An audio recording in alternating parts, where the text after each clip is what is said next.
जो चुनाव में इलेक्शन कमीशन जो परंपरा है नियुक्ति की, अब इलेक्शन कमीशन पे सवाल उठाते हैं, ये लोग ईवीएम पर सवाल उठाते हैं और अब अपनी वोट बैंक के लिए संविधान को बदनाम करने पर निकले हैं। लेकिन कांग्रेस वाले सुन ले, उनके चट्टे बट्टे सुन ले, उनकी पूरी जमात सुन ले, जब तक मोदी जिंदा है,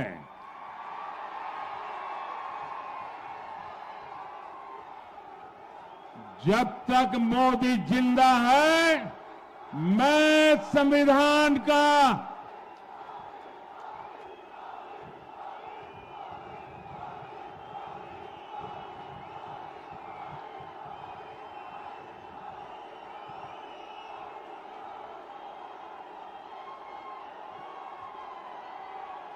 जब तक मोदी जिंदा है, मैं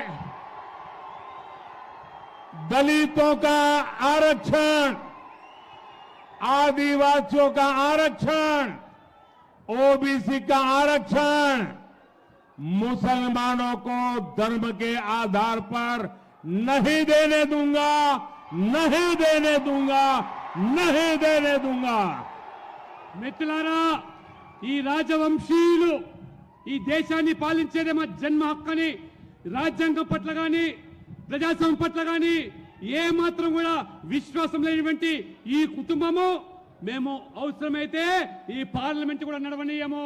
ఇవాళ మీరు అధికారంలో ఉంటే మాకు ఈ అధికారాన్ని కావడానికి ఈ దేనికైనా దిగజారుతామని చెప్పి ఇవాళ రాజ్యాంగ సంస్థలైనటువంటి ఎన్నికల కమిషన్ మీద ఇవాళ అనుమానాలు వ్యక్తం చేస్తూ ఉంటారు. ఈవీఎంల మీద కూడా వాళ్ళు ప్రశ్నలు లేవనెత్తుతూ ఉంటారు. వాళ్ళు గెలవకపోతే అందరినీ కూడా అవమానపరుస్తూ ఉంటారు. ఈ ఓటు బ్యాంకు రాజకీయాలకు చివరికి రాజ్యాంగం పట్ల కూడా ఇవాళ ఏ రకంగా దుష్ప్రచారం చేస్తున్నారో నేను ఇవాళ వీళ్ళ యొక్క తొత్తులకు వీళ్ళందరికీ చెంచాలకు కూడా నేను సవాల్ చేస్తా ఉన్నాను. ఈ మోదీ బతికున్నంత వరకు రాజ్యాంగాన్ని కదిలించేటువంటి వ్యక్తి శక్తి ఈ ప్రపంచంలో ఎవరు ఉండరని, ఈ రాజ్యాంగాన్ని కాపాడే పూర్తి బాధ్యత మోదీగా